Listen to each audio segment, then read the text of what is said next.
Commissions بھی بنتی رہی ہیں پہلے، لیکن ان پہ سنسیٹ کلوز ہوتا تھا، سال کے لیے بن کے ختم ہو جاتی تھیں. یہ ریزولوشن جو پاکستان نے OIC کے بہاف پہ دی اور اس کی سپورٹ اکراس ریجنز ہے. میکسیکو لے لیں، یورپین ممالک لے لیں، ساؤتھ ایسٹ ایشیا لے لیں، سب نے اس کو سپورٹ کیا. میں وہ نام بھی بتاؤں گی جن ممالک نے نہیں کیا، جو انسانی حقوق کی بڑی باتیں کرتے ہیں، اور جب بیسک ایشو آیا تو انہوں نے یا اگینسٹ ووٹ دیا یا ایبسٹینشن دی.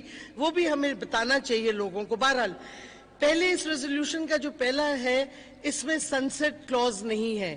یہ اگر آپ پڑھیں آرٹیکل 1 کلوز 1 اس کا، it ongoing international independent commission of inquiry ہے، جو کہ دیکھے گی اور رپورٹ کرے گی to the president of the human rights council Geneva میں کہ کیا کیا اپارتھائڈ اسرائیل سٹیٹ کر رہا ہے آکیوپائڈ پیلسٹائن ٹیریٹریز میں، انکلوڈنگ ایسٹ جیروسلم. اور جو اسرائیل خاص طور پہ انٹرنیشنل ہیومینیٹیرین لاز اور انٹرنیشنل ہیومن رائٹس لاز کی وائلیشنز کر رہا ہے، وہ آئیڈینٹیفائی کی جائیں گی. اور پھر وہ ریکمنڈیشنز دے گا ٹو تھرڈ کنٹریز آلسو، یعنی کہ جیسے US ہے، UK ہے، جتنے ممبرز ہیں UN ہیومن رائٹس کاؤنسل کے، کیونکہ امریکہ واپس آ گیا ہے، ٹرمپ کے وقت وہ نکل گیا تھا اس کاؤنسل سے، اب وہ واپس آ گیا ہے، کہ وہ رسپیکٹ کریں انٹرنیشنل ہیومینیٹیرین لا اور انشور کریں کہ جو ان کی ڈیلنگز ہیں اسرائیلی حکومت کے ساتھ، وہ وائلیٹ نہیں کرتی ان قوانین کو ان دا آکیوپائڈ پیلسٹینین ٹیریٹری اور جیروسلم. تو یہ بھی بہت امپورٹنٹ ہے کہ تھرڈ سٹیٹس پہ ایک فارمل obligation کر دی ہے، آپ نے ذمہ داری دی ہے کہ ان کو یہ اوبے کرنا ہوگا. اور اس میں جو ایک بہت امپورٹنٹ، میں سمجھتی دو بہت امپورٹنٹ کلوزز ہیں. ایک تو ہے کہ سیکرٹری جنرل جو ہیں UN کے، وہ ریسورسز پرووائڈ کریں گے اس کمیشن کو، اور کیا کہتے کہ امپلیمنٹ ہو. اور جو office of the high commissioner of human rights ہے UN کے، اس آفس نے لوجسٹیکل اور ٹیکنیکل سپورٹ اس کمیشن کو دیتے رہنا ہے جب تک یہ اٹ ول رپورٹ پیریوڈکلی. اور یہ کمیشن اب اسٹیبلش ہو گئی ہے ود نو سنسیٹ کلوز.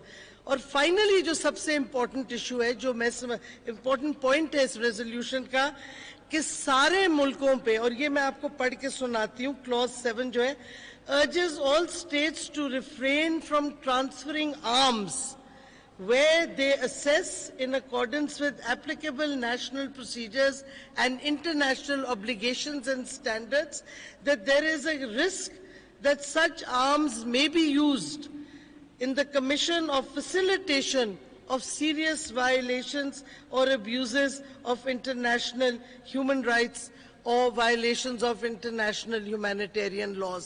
تو یہ امریکہ اور ویسٹرن ممالک جو ویپنز پرووائڈ کرتے ہیں اسرائیل کو، ان کو اب یہ ری اسیس کرنا ہوگا کہ ان کے ہتھیار پیلسٹینینز کے خلاف نہیں استعمال ہوں اس طریقے سے کہ انٹرنیشنل قوانین وائلیٹ ہوں.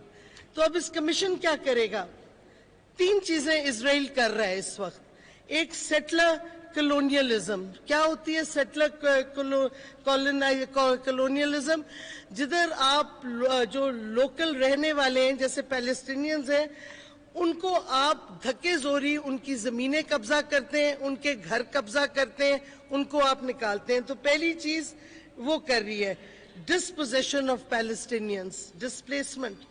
دوسرا اپارتھائڈ رجیم ہے یہ حکومت، نسل پرست. یہ وہ اسرائیلی حکومت اس وقت نسل پرست حکومت ہے. اور تیسرا جو بہت امپورٹنٹ ہے، ایک آکیوپائنگ فورس ہے.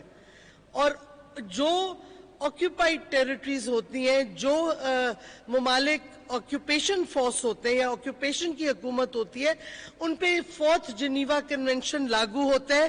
ان کے لیے ایک سٹینڈرڈز ہیں کہ آپ یہ کر سکتے ہیں، یہ نہیں کر سکتے. آپ لوگوں کو ان کے گھروں سے نہیں نکال سکتے. آپ ان کو آکیوپائڈ ٹیریٹری سے کہیں اور نہیں لے جا کے جیل میں بند کر سکتے. آپ ان کے خلاف میس ٹرانسفرز نہیں کر سکتے. تو یہ 4th جنیوا کنونشن اور بہت سی ہیومن رائٹس کنونشن جیسے ICCPR وغیرہ ہے یہ لاگو ہوتی ہیں اس ایشو پہ، اور اسرائیل اس وقت یہ وائلیٹ کر رہا ہے ساری چیزیں۔ دوسرا، نان ٹرانسپیرنٹ ملٹری کورٹس میں ٹرائلز ہو رہی ہیں جس میں پیلسٹینین سویلینز کی ہو رہی ہے، because there is no Palestinian armed force, سارے سویلینز ہیں، اس میں بچے بھی ہیں۔ آپ کو یاد ہوگا کچھ عرصہ پہلے ایک 14 سال بچی کو سینٹنس ہوا تھا، پیلسٹینین لڑکی کو جو پروٹیسٹ کر رہی تھی، اس کو جیل بھیجا گیا، اس نے کافی عرصہ جیل میں گزارا۔ تو یہ وار کرائمز ہیں 4th جنیوا کنونشن کے تحت، اور جو اسرائیل کر رہا ہے وہ وار کرائم ہے، ایتھنک کلینزنگ ہے۔ اور ایک اور چیز جو اب اسرائیل نے شروع کی ہے کہ اسلام کی فیتھ پہ اٹیک کیا ہے۔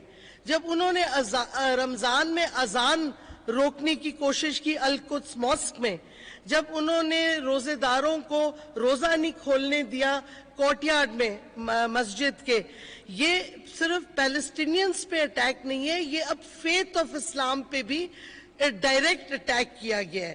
اور اس واسطے یہ جو کمیشن اب بنی ہے یہ بہت امپورٹنٹ ہے، اور میں یہ کہتی جاؤں کہ یہ ماڈل ریزولوشن کا اور یہ کمیشن اور جو اس کو پاورز دی گئی ہیں، میں سمجھتی ہوں پاکستان کو یہ پریسیڈنٹ اب بن گیا ہے۔ تو پاکستان کو جس کی OIC کی سپورٹ میں جو انہوں نے ریزولوشن پیش کی، پاکستان کو اسی طرح کی ریزولوشن ہندوستان اور کشمیر پہ بھی اب پیش کرنی چاہیے، کیونکہ یہ بہت امپورٹنٹ پریسیڈنٹس ہے۔ اور میں آپ کو یاد کراتی جاؤں، UN human rights office of the high commissioner for human rights کی 2 رپورٹس ہیں کشمیر پہ، جس میں اینی ہاؤ لکھا ہوا ہے کہ UN human rights council investigation commission بنائے انڈیپینڈنٹ۔ تو پیلسٹائن پہ یہ بہت اچھی بات ہوئی ہے کہ بن گیا ہے۔ اب وقت آ گیا ہے کہ کشمیر پہ بھی پاکستان اتنا ہی ایکٹیولی OIC سے سپورٹ لے۔ اور یہ میں اب بتاتی جاؤں، بہت ممالک ہمیں انسانی حقوق کی باتیں کرتے ہیں، یورپین ممالک کرتے ہیں، اور پاکستان پہ بہت سی باتیں ہوتی ہیں۔ یہ انسانی حقوق کی بات ہو رہی ہے، ظلم اور تشدد کی ہو رہی ہے اسرائیل میں۔ تو ادھر کن ممالک نے؟ یورپین ممالک، جرمنی نے اس ریزولوشن کے خلاف ووٹ دیا ہے، فرانس نے ایبسٹین کیا ہے، کیا کہتے ہیں، آسٹریا نے اس کے خلاف ووٹ دیا ہے، چیک ریپبلک نے ووٹ اس کے خلاف دیا ہے، ڈنمارک نے ایبسٹین کیا ہے، یونائٹڈ کنگڈم نے اس کے خلاف ووٹ دیا ہے۔ تو جب ہمیں یورپین یونین انسانی حقوق کی باتیں کرتا ہے، یہ یاد رکھیں کہ ایسے موقعوں پر انسانی حقوق وہ بھول جاتے ہیں اور اپنی انٹرسٹ کو دیکھتے ہیں، اور بیسک جو ظلم اور تشدد ہو رہا ہے، اور ان ممالک میں لوگ نکلے ہیں پروٹیسٹ کرنے کے لیے، لیکن اس کے باوجود انہوں نے ووٹ دیا ہے۔ جاپان نے بھی ایبسٹین کیا ہے، انڈیا نے ایبسٹین کیا ہے، نہیں سپورٹ کی یہ ریزولوشن۔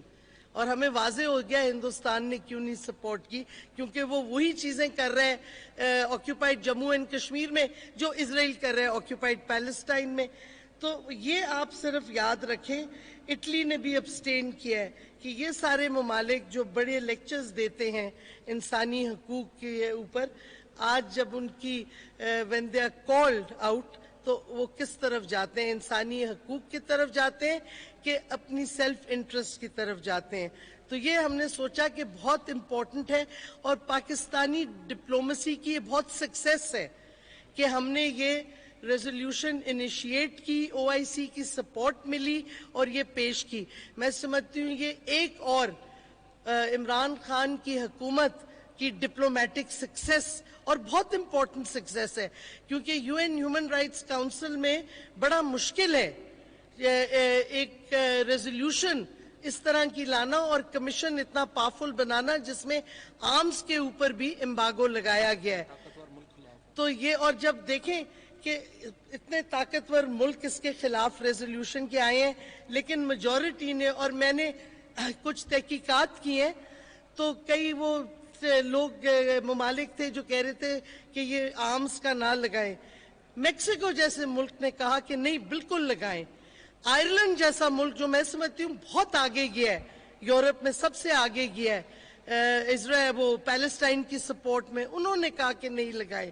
تو یہ بہت امپورٹنٹ ڈیولپمنٹ ہے جو دکھاتی ہے کہ ہمارا موقف جو ہے, جو پوزیشن ہم نے لی ہے, اس کی اکراس ریجنز سپورٹ ہے. اور انشاءاللہ اب یہ رپورٹ کیونکہ کریں گے ہیومن رائٹس کاؤنسل کے پریزیڈنٹ کو, secretary general of the UN will have to keep taking note. تو میں سمجھتی ہوں کہ اب جو پورا پیلسٹائن کے اوپر ایک ڈیڈ لاک تھا ڈپلومیٹک, جو پاورفل ممالک کچھ کرنے ہی نہیں دیتے تھے, میں سمجھتی ہوں اس سے فرق پڑے گا. اس واسطے یہ بہت امپورٹنٹ ہے اور پاکستان کی بہت میجر اچیومنٹ ہے. Thank you. ایک منٹ اس کو زاہد اس کے بعد.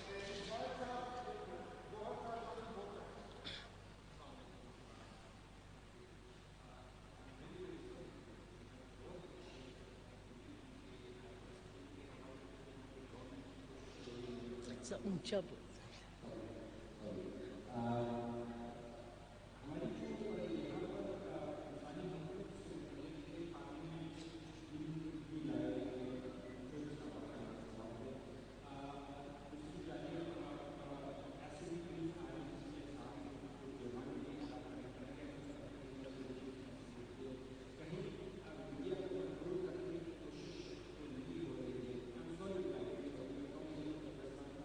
فلسطین پہ رہیں آپ زاہد.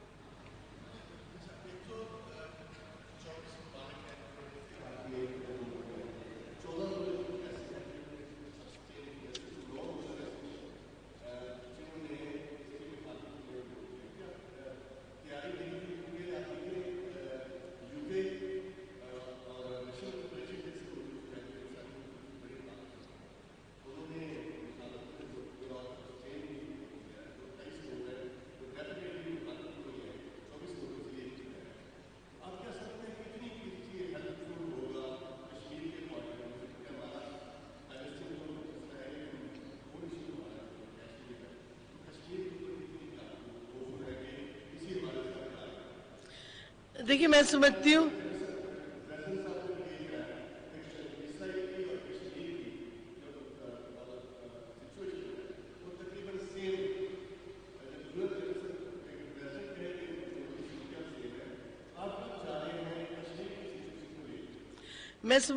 کہ آپ نے بالکل فگر صحیح دی ایبسٹینشن کے اگینسٹ اور فیور. آپ دیکھیں کہ باوجود اس کے کہ پاورفل ممالک نے ایبسٹینشن کیا, اگینسٹ کیا, دنیا کا جو ویو پوائنٹ ہے باقی دنیا کا وہ سپورٹ کر گیا. تو اب شفٹ ہو رہے. پہلے ہوتا تھا کہ جی اگر آپ امریکہ نے کسی چیز کو ووٹ اگینسٹ کر دیا یا برطانیہ یا فرانس اس طرح تو بات ہی نہیں آگے بڑھتی تھی. اب چینج ہو گئے ہیں ڈائنامکس کیونکہ ڈومیسٹک پریشر بھی ممالک پہ آ رہا ہے. اور پھر دیکھیں چین نے سپورٹ کیا ہے نا, بہت فرق پڑتا ہے اس سے. چائنا کی سپورٹ آئی ہے, رشیا کی سپورٹ آئی ہے اس ریزولوشن کے لیے. تو میں سمجھتی ہوں جو انٹرنیشنل ڈائنامکس ہیں وہ بدل رہے ہیں. اب یہ نہیں ہو سکتا کہ جی امریکہ کچھ کر دے یا یو کے کچھ کر دے اور یہ ممالک خود اب سوچ سمجھ کے کریں گے. ادھر تو ووٹ اگینسٹ کیا ہے لیکن ڈومیسٹک پریشر جب تک بڑھتا جائے گا, جو بڑھ رہا ہے ان ممالک میں, ان کو بھی ریکنسیڈر کرنا ہوگا, اسپیشلی جب ان کا وقت الیکشنز کے قریب آئے گا. تو میں سمجھتی ہوں ہمیں یہ اس طرح بڑی ہوپ فل ہے. میں سمجھتی ہوں بہت ہوپ فل چیز ہے یہ, کیونکہ کشمیری ڈائسپورا بھی ہے یورپین ممالک میں بہت بڑا. تو یہ ایک سائن آف ہوپ ہے کہ ہماری آواز اور کشمیریوں کی آواز اب زیادہ گونجے گی اور سنی جائے گی. تھینک یو جی. کیونکہ ابھی ہم نے ایک اور بڑی امپورٹنٹ پریس کانفرنس اس کے بعد اسد عمر صاحب کے ساتھ ابھی دوبارہ کرنی ہے, سو اپالوجیز. اسلام آباد میں وفاقی وزراء چودھری فواد حسین اور doctor Shireen Mazari news conference کر رہی تھی. انہوں نے کہا کہ اسرائیل حکومت جو ہے وہ نسل پرستی کے تحت اقدامات کر رہی ہے, جنگی جرائم کا مرتکب ہوا ہے اسرائیل اور اس کو سزا ملنی چاہیے. اسرائیلی بمباری میں سول آبادی کو نشانہ بنایا گیا.